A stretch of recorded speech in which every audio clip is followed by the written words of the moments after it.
How would you advise people to answer the most dreaded question? Tell me about yourself. That question. How should we answer it? In HR, there's something we say. We say that there is no one size that fits all. When I'm asking you, tell me about yourself, you should already know that I know your name. I have your resume, so I know where you've worked. You want to engage me and show me that you're a good communicator. We're actually trying to test your communication skill. Many times candidates don't know that when we invite you for an interview. Can you present yourself well? Hi guys, welcome to another episode of Conversations with theayeniprincess, and with me in the studio today is Somto. Somto is a talent acquisition specialist, what we call HR, those people we call HR. And today we'll be looking at, everything HR. We'll be talking about, your resumes. We'll be looking at common mistakes that people make with their resumes. We'll be looking at salary negotiations and, just everything around HR. So join me today and it's going to be a blast. Hi Somto, welcome Hi, to Princess. the podcast. Thank you for having me. It's so good to have you here. Thank you. Okay, so before we dive right in, I want you to do a little bit of introduction, Okay. Tell us about yourself and specifically how you got into recruitment. Okay. Thank you once again for having me. So I think it's interesting because I'm a graduate of chemical engineering. Oh wow. Yes. So I did I took a long flight into human resources. I took a certificate exam, APHRI, that's what it's called, Associate Professional in Human Resources. Okay. So after the exam was completed, I passed, got the certificate, and then I took on an internship role. So from my internship role, I landed some other roles up until where I am today as a talent acquisition specialist. That's brief, and I'm tempted to ask you. So you said you took a certification exam. Yes. So what prompted that? Is it because you couldn't get a job? Okay. That relates to like the field or what you studied in school. Just go a little bit deep. So that's a very personal question. But I'm going to answer because I know there are people that are also seeking to transition to, so it might help somebody. So I finished chemical engineering and I was not willing to practice at the time. Okay. Right. Yeah. So I was more drawn to human resources, and the reason was because while in school I had some exposure around people management, so I decided to take it a notch higher, be more professional about it. So the certificate exam, I had to do like a training for a while, maybe say 2-3 months. Okay. I was trained. Actually, you attend classes, take courses, and then get certified for it internationally. Yeah. So that's how it happened. Okay. Thank you for that introduction. Okay, so let's just get right into it. Okay. Yeah. So let's talk about resume. Okay. Right. As an HR, what are some of the mistakes that you see people make with your resume? Okay. So in no particular order, Okay. I would just say that I think the first that comes to mind is, so these days we have digital resumes. Nobody's really submitting a physical document again. Right. If a company asks you to submit your physical resume, that's a cake. So when I get the documents, I'm speaking for myself now, I speak for many people. So I think the first thing that catches my attention is the formatting. Yeah. So if your resume is not properly formatted, right, your font size is inconsistent, your whole arrangement is not appealing to the eye. Exactly, that's what I'm trying to say. So the look and feel of what I'm seeing, it kind of like gives me a mental picture of the person the candidate is, even though I've not met with them. Right, so that's one. Secondly is, so somebody has a resume that looks very well, properly arranged, but it doesn't give me proper insight into what your experience is like. For example, so if I pick up a resume that does not give me a holistic view of what you're experiencing, the different organizations you've worked in is like, I may not want to call you for an interview. You get it? Yeah. So imagine I'm looking at your resume and then I see you've worked in a particular bank, right? Or you've worked in a particular hospital. Now, candidates think that the recruiter should already know what this company is about. But the truth of the matter is that they may not know. So what if I put, let me use myself for example now, Okay. human resource specialist at XYZ consulting company. I may never have heard of it before. So you want to just put a bit of description of what that consulting company does in wow. Nigeria or in Africa, yes. So it gives context, to it. If it's a HMO company, put it there, And that's for the, description of the companies you've worked in. And then again, there is what you've done while in that organization. Sometimes people say things like, oh, I was part of a team that did this, I was part of a team that did that. The truth of the matter is that ChatGPT can do anything for you. So, yeah, ChatGPT can cook up something. Right. So you want to, in your mind, assume that this is the only opportunity you will get, to sell yourself to the recruiter. So you want to be very specific and very plain. Highlight your major achievements, especially the ones that relate to the role you're applying for. So that way I'm able to just glance through your experience and tell myself that I need to invite this person for an interview. Yes, I think that's kind of like summarizes it. That's cool. I mean, I just learned one thing now. You said that it's important to add the description of the company, Yes. where you've worked. Yes. And I don't think I have that on my resume. Yeah. So, that most of us would try to maximize our, like resume. Yes. Because you don't want to extend or write and have too many pages. Exactly. I'm going to ask a question relating to that anyway. Okay. And you say that we should put a description. Can I just put like a fintech company? Do I have to like write the whole thing? Let's say I worked with a fintech company. Yeah. Let's say Somto, whatever it is they do, but it's a fintech company. Yes. Is it enough for me to just put fintech company as the industry, or do I really have to say, oh, it's a SaaS, whatever fintech SaaS company, and write everything, or is it just enough to say fintech? Yeah, so if you put a fintech company, that's amazing. I mean, then again, you might want to sell yourself better and put Africa's leading fintech company, something like that. So it can be a one-liner. A one sentence is fine. Okay, yes. okay. Yes. That's cool.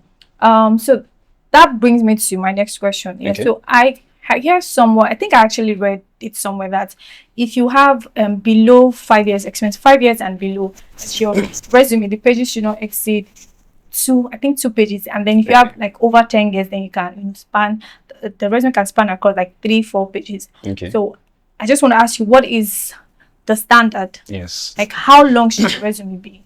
Okay, amazing question. So here's the thing. Every candidate should think like this. You are not the only person applying for this role.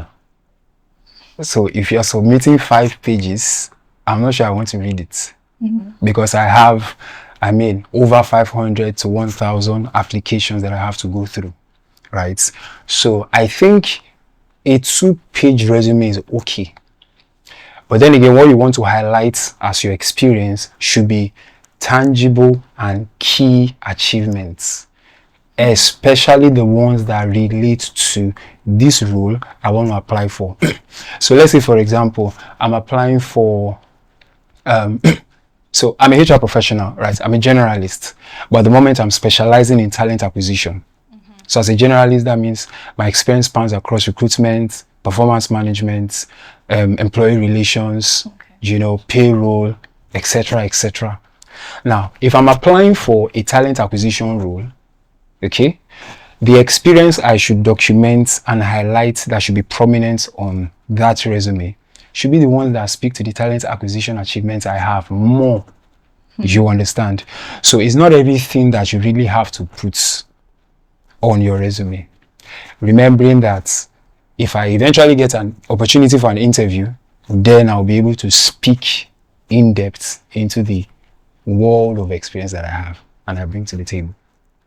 Okay. Yes. I'm still finding I'm finding it difficult to accept that, because sometimes you just feel like you've done a lot and I just want to put everything on my resume, and you're telling me I can only put 1 or 2, experiences, because the HR is not going to go for my resume. But anyway. Well, so not like 1 or 2 experiences. Remember, I said like your key achievements, right? Your key achievements. Definitely when you're working on a particular role, at some point you would be involved in different things that may be outside your job description. But we want to highlight very, very important things. I mean, it should show on your resume that you've collaborated with a team. You want to, because imagine if it's a sales role or it's an income generation role, right? You can't put there that only you single-handedly was able to generate a revenue of 10 billion. How possible is that? So you want to highlight very, very key things that speak to your capacity to deliver on this job if we hire you. Do you understand? Yeah. Okay, I get that. Yes. Okay, so let's talk about cover letters. So my first question, are cover letters, are they still relevant in 2025? If yes, what should a cover letter entail? Okay, amazing. So I think the first one is a yes or no question. Yeah.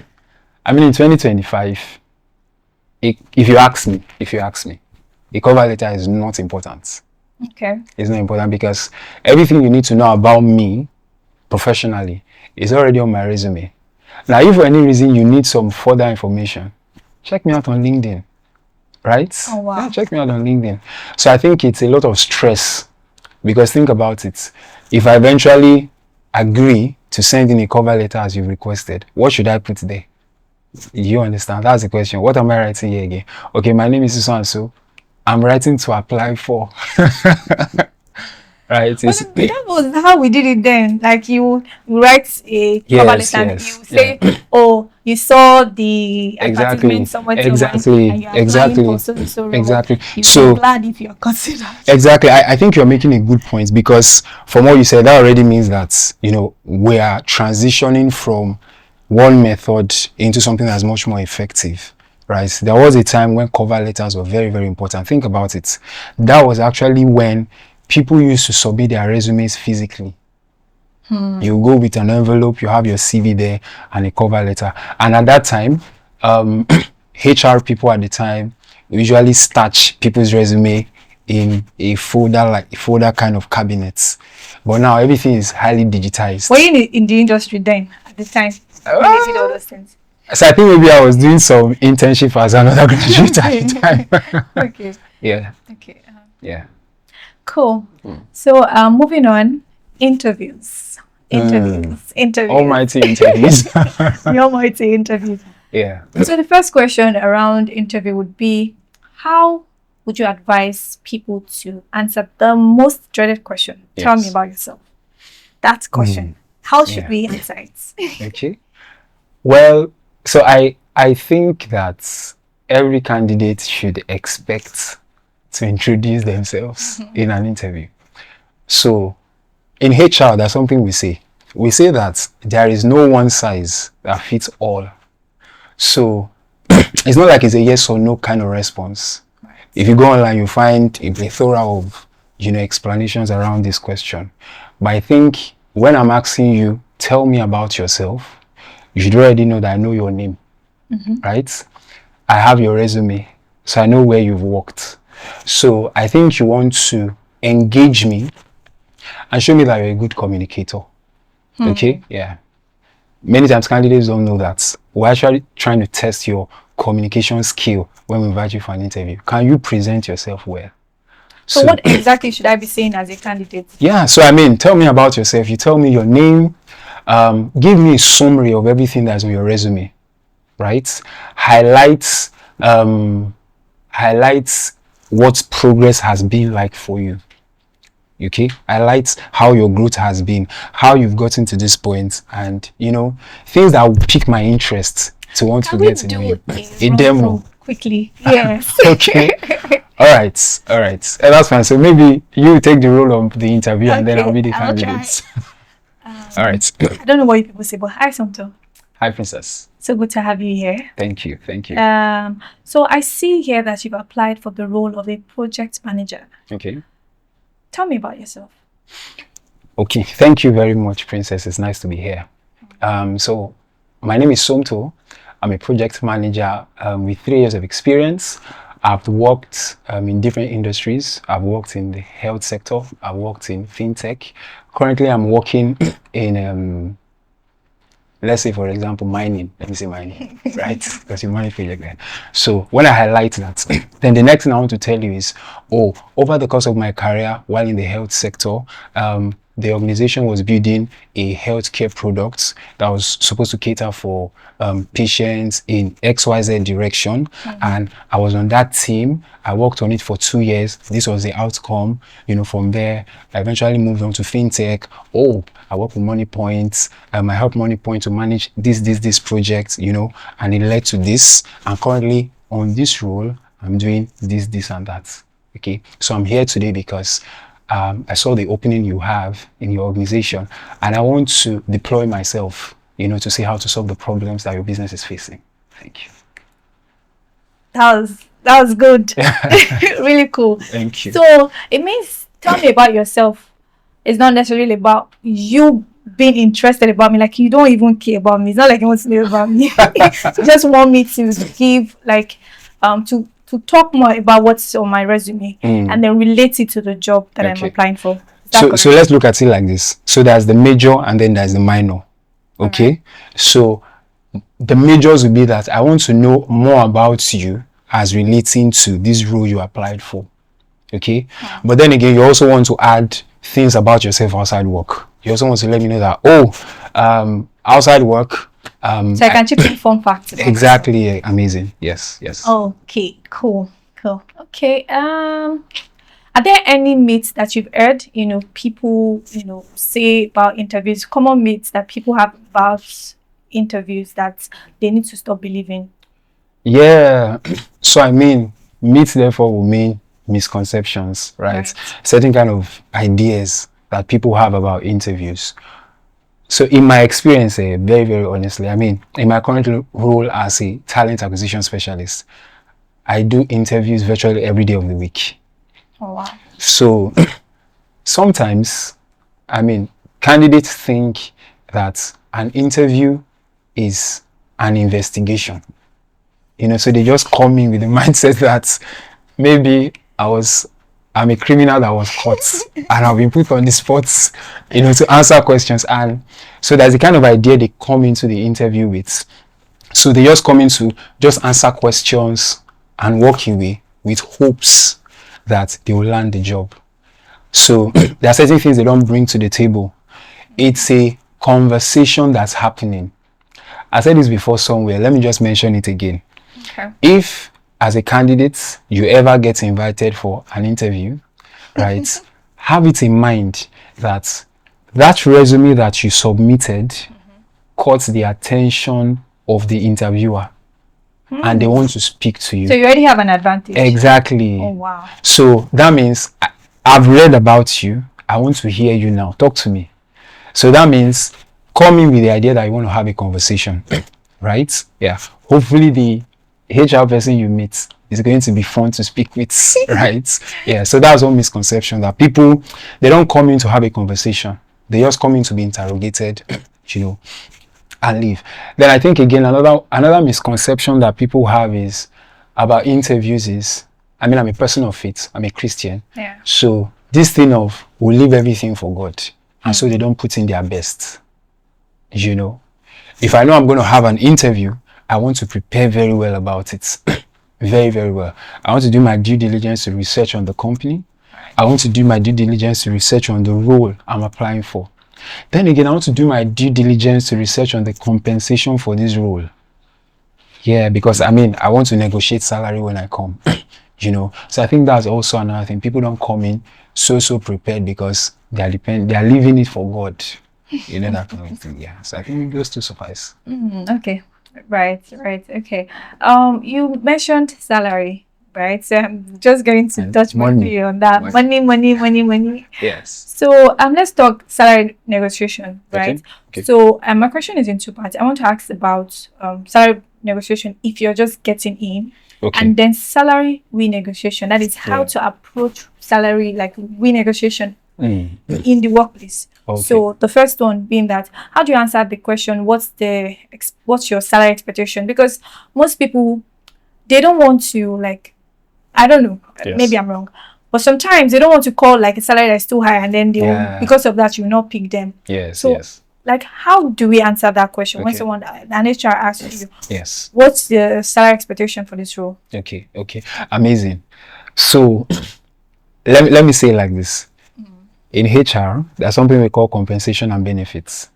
Yeah. So your basic salary falls under your compensation. So think about it like this. The salary you'll be paid for this job is the compensation for the work you do. Right. So the salary you are getting is not a favor the organization is doing you. They are compensating you for clocking in 9 to 5 every day and 7 days a week. So if you have that understanding, it helps you to approach the conversation around salary negotiation during interviews, right? Because if you think about the level of work you're going to be doing, okay, you think about how much you compensate this. But then again, there's something we call salary benchmarking. So before you come for an interview, you want to do your research. Is this a junior role? Is this a mid-level role? Is this a senior role? Is this a manager role? Is this an executive role? Do you understand? Then I check within the industry that I find myself, what is the compensation for this? So for compensations, is either the organization will match what another organization in that industry is paying, or this organization is going to lead ahead of what another organization is paying within that same industry, or they will lag, that is, they will pay less. So if you do that research, it gives you an idea of, it's a junior role for this kind of role in this sector. As a junior person, I've done my research, I can't earn up to 500. So that guides my conversation. Do you understand? Exactly. But if it's, so you just do research, that's what I'm trying to say. But then again, there's also the part of you to think about it. If the work you're going to be doing is not going to bring in so much value, nobody's dashing you money in the workplace. Do you understand? So I do my research, how much is commensurate to the kind of work that I'm going to be doing. That's what should lead your conversation. It's not, sometimes, considering the economic situation of things and the reality of things, people need more money, right? Yeah. But no organization is going to pay you 1 million because you think you deserve 1 You have to be million. able to justify it. Exactly. So no matter how much work you'll be doing, if you're a junior person, it's not going to go above this, based on what I've seen. So I now have conversations around that. Do you get it? I hear you, but we've heard of situations where, I don't know how true it is, Yeah. but we've heard, situations where HR or recruiters, they employ people that, went for lowball themselves, basically. So let's say you interviewed 2 people and then maybe the budget is 900K. Yes. And then 2 of these people, they're both qualified for the job. Yes. And one is asking for maybe the exact 900 and one Okay. is asking for 700. Yes. We've had cases where the HR end up employing that one, the person that asked for 700 and thinking, oh, right, they maximize whatever budget that they have. Yeah. So what do you say to situations like that? It happens every day. The truth of the matter is that the goal of an organization is to make more money, not pay more money. Oh my God. Right. So organizations, employers they want to try to cut costs as much as possible. Right. But they don't cut costs in the long run, because you find out that Yes. that person that you paid 700K, right, comes into the company, spend about 2-3 months, and then mingle with other people, Yes. and then find out that this role actually worth 900K. Then they start coming forward to maybe renegotiate or jump up. Like we see situation like that, and in the long run, they are not exactly saving money. So please talk to your HR people. Best practice is that if I have maybe 3 people applying, what I'm looking for somebody who is a fit for the role, that can do the job. So if I see somebody that can do the job, get results, but I'll pay less, I'll go for that person. Do you understand? Yeah, there's nothing wrong in it actually. So are you telling me that there will be no situation where the budget for the role is 900, I'm asking for 700, you will not offer me more than 700 because I asked for 700? Oh no, so that's where the integrity of the company comes in. So I believe standard organizations, I mean, standard practice, every organization should have like a very, very clear compensation structure where at each level, I know what each person is supposed to earn. So if I'm coming in at this level, it's already stated in our structure, this is how much you pay. Do you understand? Yeah. So for companies like that, they stay, true to their word, and they give you how much you are worth.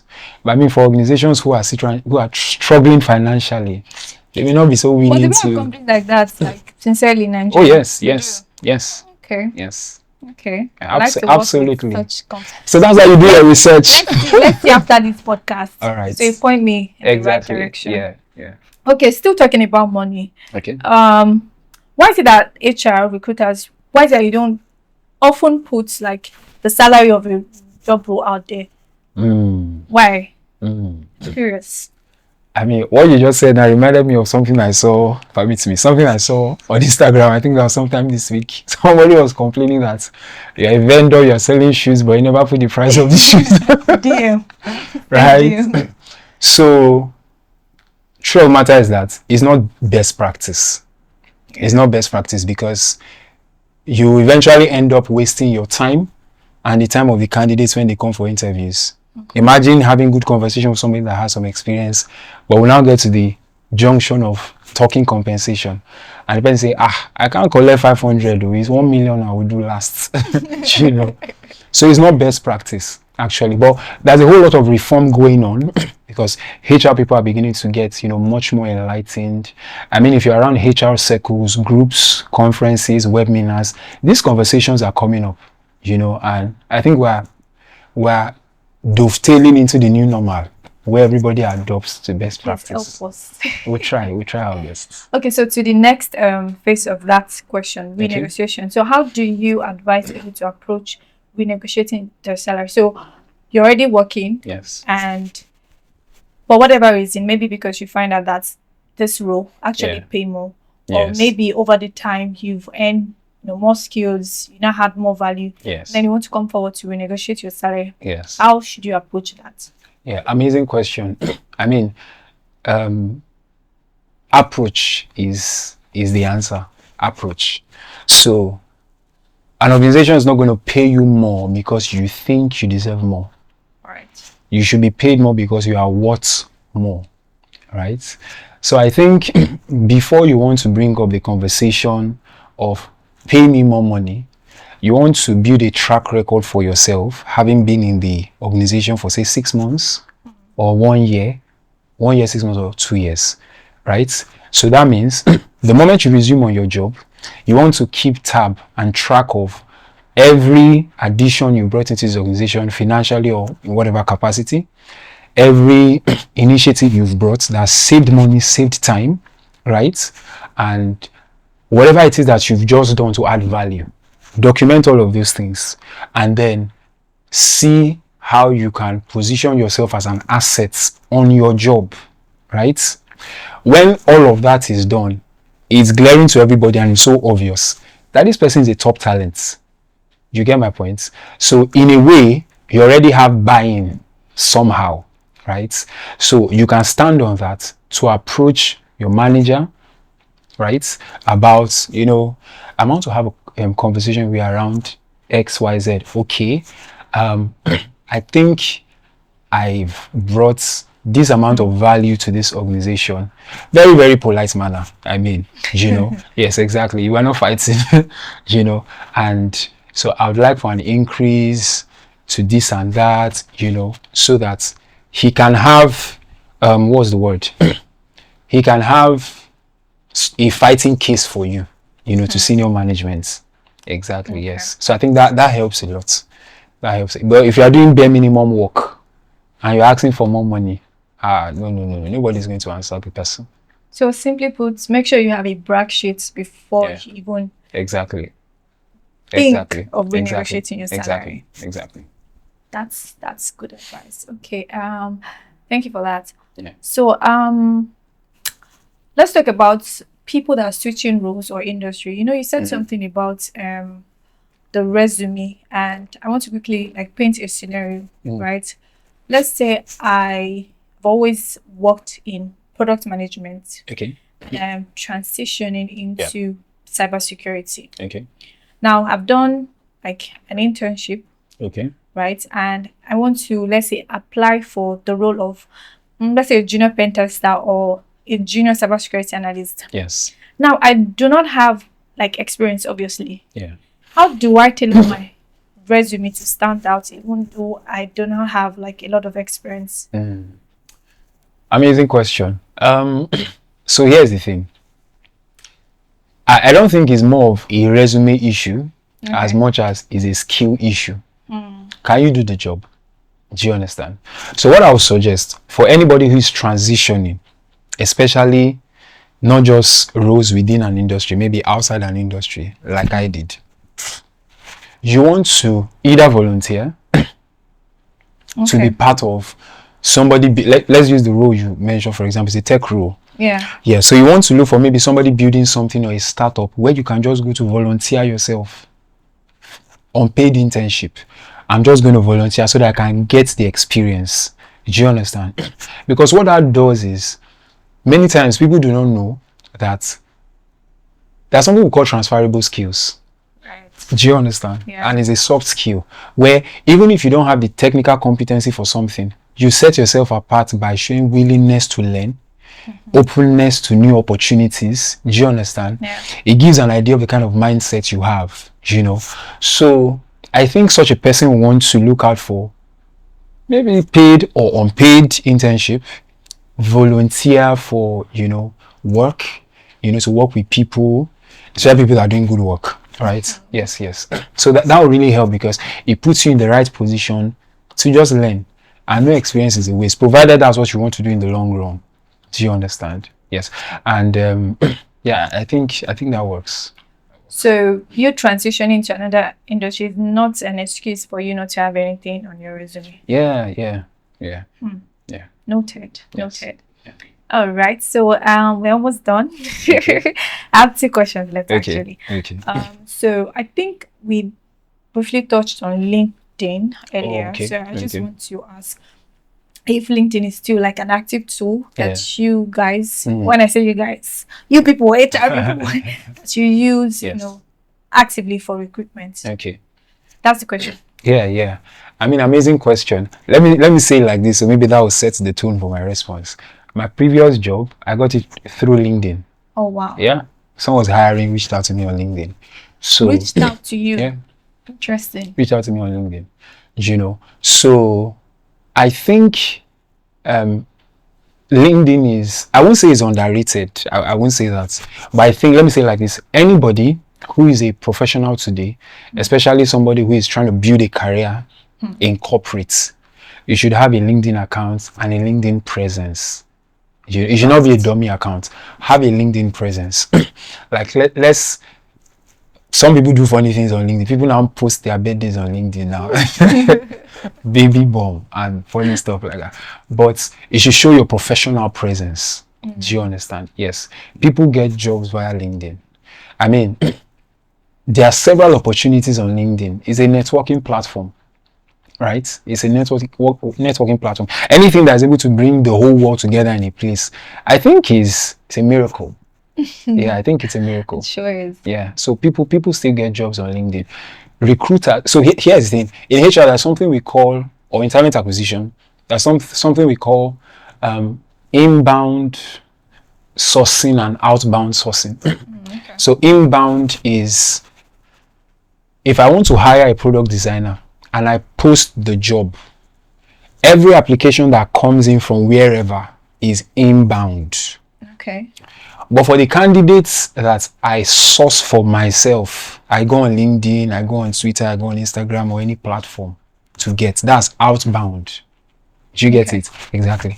So let's say, for example, I'm trying to fill a role, but I'm not getting the quality of candidate I need. I'll be forced to go out. So if I go out and you are not in that pool, you get it. It's not going to favor you. Do you understand? Yes. So I think people should learn to maximize LinkedIn. So this means you use LinkedIn personally. Yes, I do. Yes. LinkedIn sourcing. Yeah, that's what it's called. Okay, that's cool. So my last question here. Okay. You have 60 seconds to advise someone who is currently job hunting, Okay. what would you say to the person? 60 seconds. So I'll say that every recruiter out there is looking to hire a fit, a fit, a fit for the role and a fit for the culture of their company. So we're not just trying to hire somebody who is skillful that can get the job done. We also want to be sure that when we hire you, you will not just stay 3 months because I don't like this place, I can't work here. We want to be sure that at least you can do 1 year with us. Okay, so as much as you're also tailoring, developing yourself to fill a role, land a job for the money, also prepare your mind that I'm preparing myself to be a fit for the culture of this organization as well. Yeah. So that's it. Thank you so much, Somto. Thank you so much. I really enjoyed having this conversation. Thank you. I learned a thing or two. I think more than 2 things actually. And today I also learned, from your conversation that HR, there's more to HR. There's talent acquisition, there's people, whatever. It's not hire and fire. It's not just about recruitment. And that's so cool. Yes. Thank you so much for sharing your experience. Thank you for having me. Giving us tips. Yes. So how can people connect with you and find you on social? Where can they find you? Yeah, you can find me on LinkedIn. Just type out my name, Somto Umeizuegbu. I'll show up. Can you spell the surname? So the surname is Umeizuegbu. All right. Thank you so much. Thank you. Okay, we've come to the end of today's episode. Thank you guys for joining us. Make sure to like the video. Don't forget to subscribe to the channel and leave a comment. Let me know what you think about this episode. Bye.